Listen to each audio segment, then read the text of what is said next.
host now. Okay, so we're going to go over some information that Lily put together, and this is the code of conduct. Is kind of how we present ourselves to our elders and to the world. So let me start this off. Okay.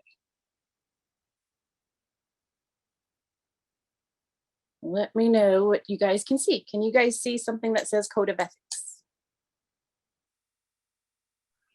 All right, awesome. Yes. Okay, cool. Okay, so like I said, this is, basically how we present ourselves. And so we want to expand our language and our knowledge of language to the community, to everybody. And we're just kind of with the magnifying glasses on us. So we want to make sure that, this is a beginning kind of program, and we want to make sure that it shows well. So we have this code of ethics put together, and if you guys have any questions, you're totally free to email me, give me a call. And so of course our ethics is collection of principles, and it benefits everyone. And so our code of ethics, it's meant for the principles and etiquette for teacher candidates and staff. And we do this, just to make, show that we have a good heart, and we are taking necessary steps and being in a good way and presenting ourselves in a good way to our elders and to the community. So here's our principles. So of course, do that during the while you're in the program. Coming together for the good, like I said, in a good way. Conduct our business honestly and integrity. If you have questions or if you need help, please, always ask your fellow teacher candidates, ask your elders, ask the staff. That's what we're here for. We're here for you guys. So, you don't have to put up a barrier or hide or anything behind not knowing an answer or not getting a situation conducted right. Always ask, and that's the best thing to do.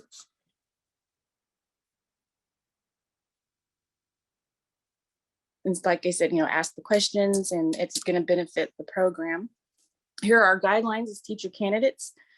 Be aware that, everything we do, our communications, everything we put on Facebook, on social media, the activities that we do, proposals, our community outreaches, which are on Zoom right now, but even when on Zoom, even, when we're out and we can actually have our community outreaches, anything associated with the program, we just have you guys, and of course with us staff as well, always be, in a good frame of mind and conduct ourselves accordingly.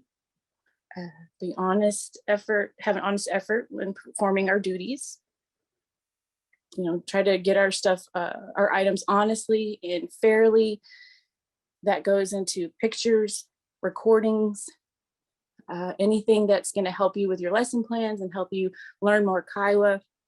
We want to make sure that you ask that family member, those families, even if it's somebody in your family, tell them what you're doing and what the information is going toward, and abide by their wishes.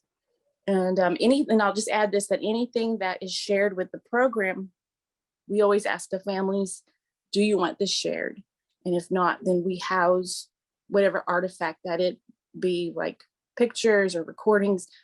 We'll house that and take care of that. And then it's up to the family if they want, that shared. No illegal, dishonest, or unethical conduct.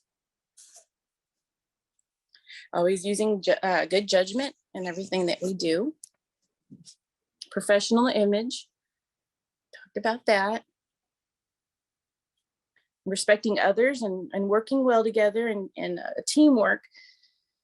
That goes for our staff too.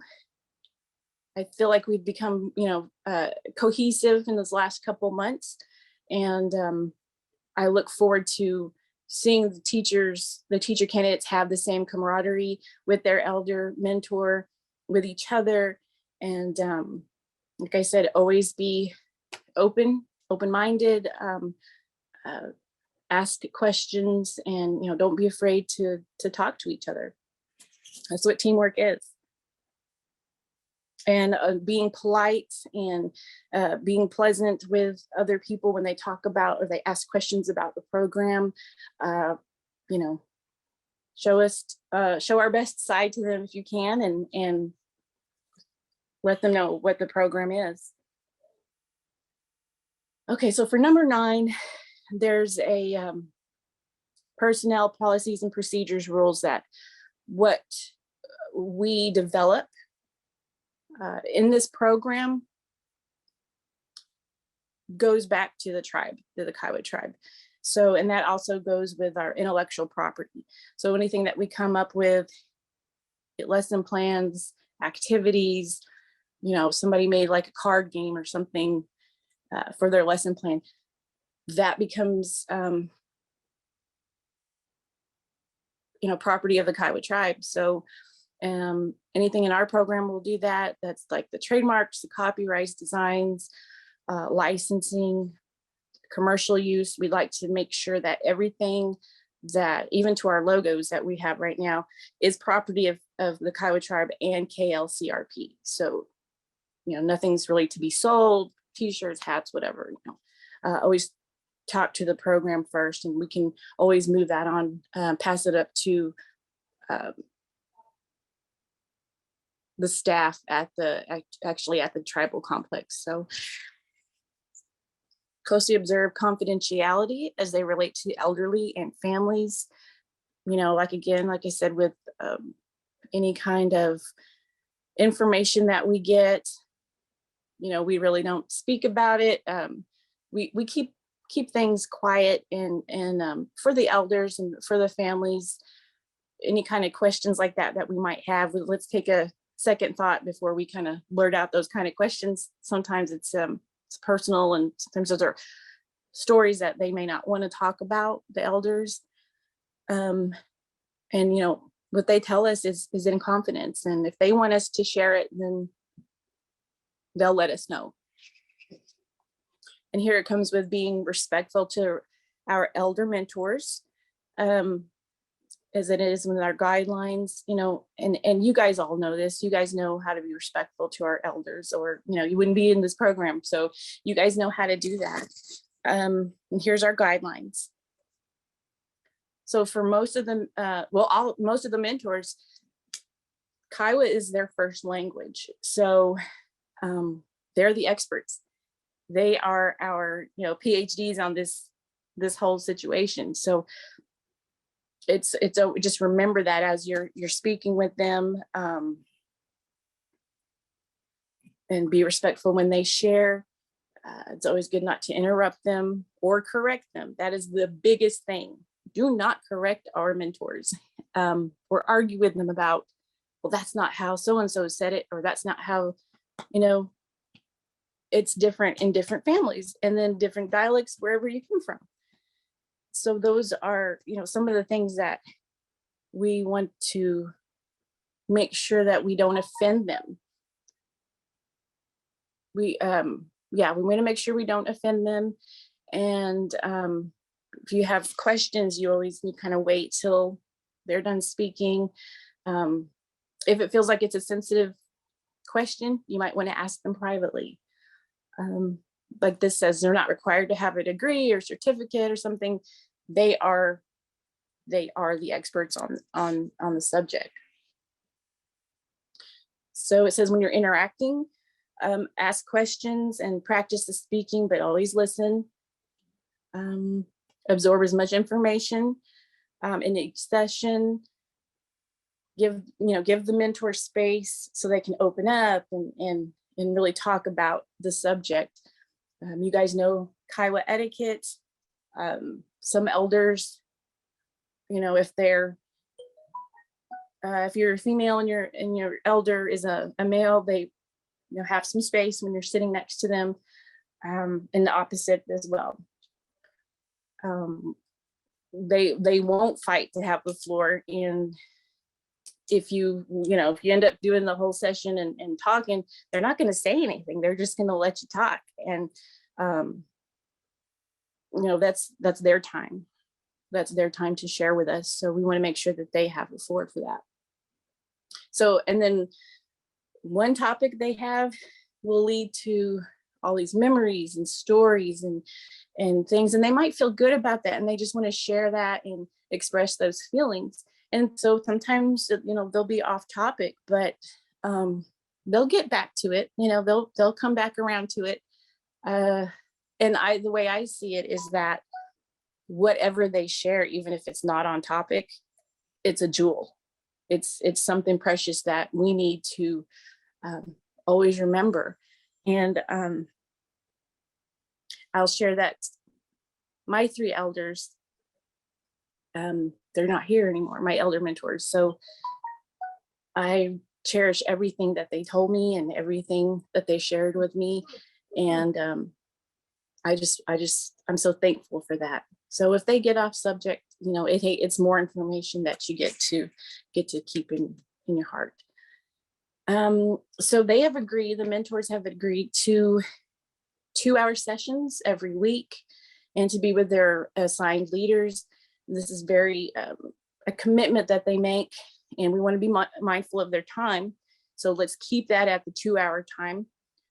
If you have questions or something and it's late, you just, I'll call you tomorrow and we'll talk about it, or I'll send you some questions your way or something, that because we know we want to get them home, and it's hard getting all that information and feelings and all those old memories. And when they're done with their 2 hours, sometimes they're spent. They want to take a break, take it easy. Their attendance is documented through timesheets, so their time is allocated, like pre-allocated with the funding. And so we don't want them to spend too much extra time, and they'll want to, but we want to make sure that they're paid for their time. So just be mindful of that. They'll provide evaluative feedback to the learners, so they'll help you with your language growth and help you with all the cultural information. So our things to remember here is to, always be respectful to your mentor's time. Sometimes they have health issues or diabetic and need some sugar, or they need a ride. So if you can't attend a session, please notify them and notify us within 24 hours. I understand if there's an emergency or whatnot, but if you kind of think you're not going to be there, let us know, because we've had some times where, the elders will be there waiting and no one shows. And that's sad. I do not want to see any elders left alone. I want them to always be happy and sharing memories and sharing language with us. So give us as much of an 24-hour notice as possible. They're seniors, they're senior citizens. They have good and bad days. And sometimes they're not feeling well. They're, under the weather, or just feeling grumpy. Hey, we all have bad days. We all feel like that sometimes. And with them, it's a little more intense, So if they lose interest and whatnot, and if you don't feel like it's, being productive, you can say, if it's okay, let's go ahead and wait and do this another time. We'll do it next week. Or how about you can ask them, hey, would you like to do this another time? So, and they also have their own communication styles. They preferences, likes, dislikes. It takes a few sessions for you guys to kind of mesh. And you guys will kind of learn each other's behaviors, and when's a good time to ask a question, or, when is it time to listen? They'll have nonverbal cues.